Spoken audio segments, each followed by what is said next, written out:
Supreme court ने वायु प्रदूषण का एक प्रमुख कारण बने पराली दहन को लेकर पंजाब सरकार को जो खरी खोटी सुनाई, उसके लिए वही जिम्मेदार है। उसकी ओर से समय रहते ऐसे प्रयास नहीं किए गए जिससे बड़े पैमाने पर पराली न जलाई जाती। यदि इस बार भी पंजाब में सबसे अधिक पराली जली तो इसी कारण की राज्य सरकार ने ऐसा न होने देने के लिए आवश्यक राजनीतिक इच्छा शक्ति नहीं दिखाई। यही कारण रहा कि सुप्रीम कोर्ट को यह कहना पड़ा कि पंजाब को हरियाणा से सीख लेनी चाहिए, जिसने किसानों को वित्तीय प्रोत्साहन देकर एक बड़ी हद तक पराली को जलने से रोकने में सफलता हासिल की। सुप्रीम कोर्ट ने पंजाब सरकार को फटकार लगाने के साथ ही यह प्रश्न भी किया कि आखिर पराली जलाने वाले किसानों को उनकी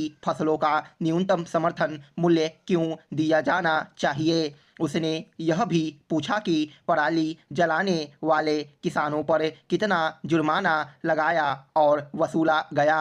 निसंदेह पराली को जलाने से रोकना ही होगा, लेकिन इसी के साथ यह भी समझना होगा कि किसानों को मजबूरी में फसलों के अवशेष जलाने पड़ते हैं। उन्हें नई फसल के लिए अपना खेत जल्द खाली करना होता है। चूँकि सरकार पराली के निस्तारण की कोई ठोस व्यवस्था नहीं कर पा रही है, इसीलिए किसानों के सामने उसे जलाने के अलावा और कोई चारा नहीं होता। यदि यह समझा जा रहा है कि पराली जलाने वाले किसानों को दंडित कर समस्या का समाधान किया जा सकता है, तो यह संभव नहीं। इस समस्या का समाधान तब होगा जब किसानों को ऐसे विकल्प उपलब्ध कराए जाएंगे जिनसे वे पराली जलाने को विवश न हो। उन्हें वित्तीय सहायता प्रदान करने के साथ ही पराली का निस्तारण करने वाली मशीनें मुफ्त में उपलब्ध कराई जानी चाहिए, या फिर उनके खेतों से पराली हटाने की कोई व्यवस्था की जानी चाहिए। यह निराशाजनक है कि बीते लगभग 10 वर्षों से यह कोशिश हो रही है कि पंजाब, हरियाणा, पश्चिमी उत्तर प्रदेश, राजस्थान आदि में पराली को जलाए जाने का सिलसिला थमे, लेकिन ऐसा नहीं हो पा रहा है। यदि इसमें कोई राज्य सबसे अधिक नाकाम है तो वह है पंजाब।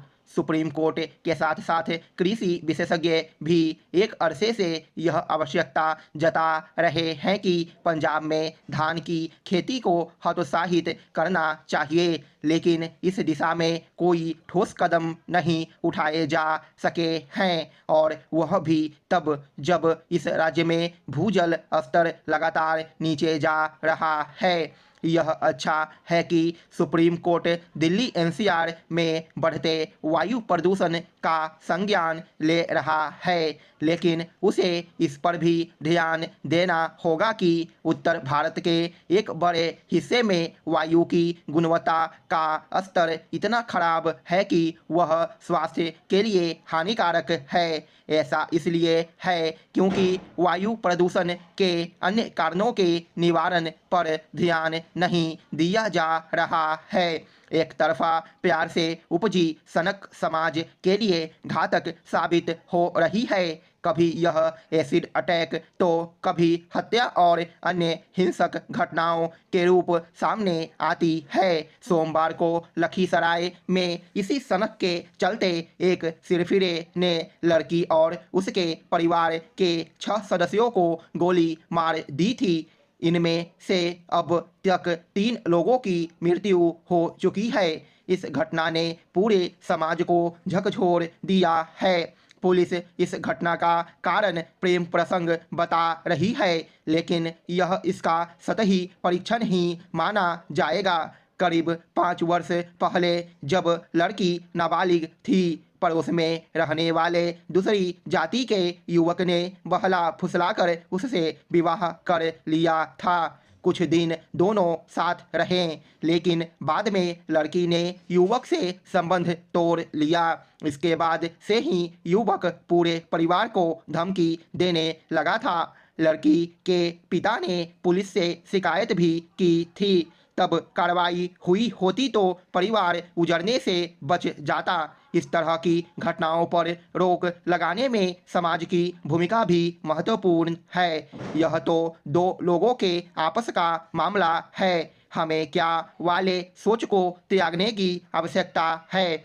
पता चला है कि सिरफिरा आए दिन पीड़ित परिवार को धमकी दे रहा था। इंटरनेट मीडिया पर तस्वीर पोस्ट कर परिवार को मानसिक और सामाजिक रूप से परेशान कर रहा था, लेकिन समाज के लोगों ने हस्तक्षेप नहीं किया। पूरा परिवार अपने में सिमट कर रह गया था। समाज के साथ परिवार को भी जिम्मेदारी समझनी होगी। परिवार में अगर बच्चों को नैतिकता का पाठ पढ़ाया जाए, उनकी बात सुन ली जाए, तो समय रहते ऐसी घटनाओं को रोका जा सकता है। स्टॉप।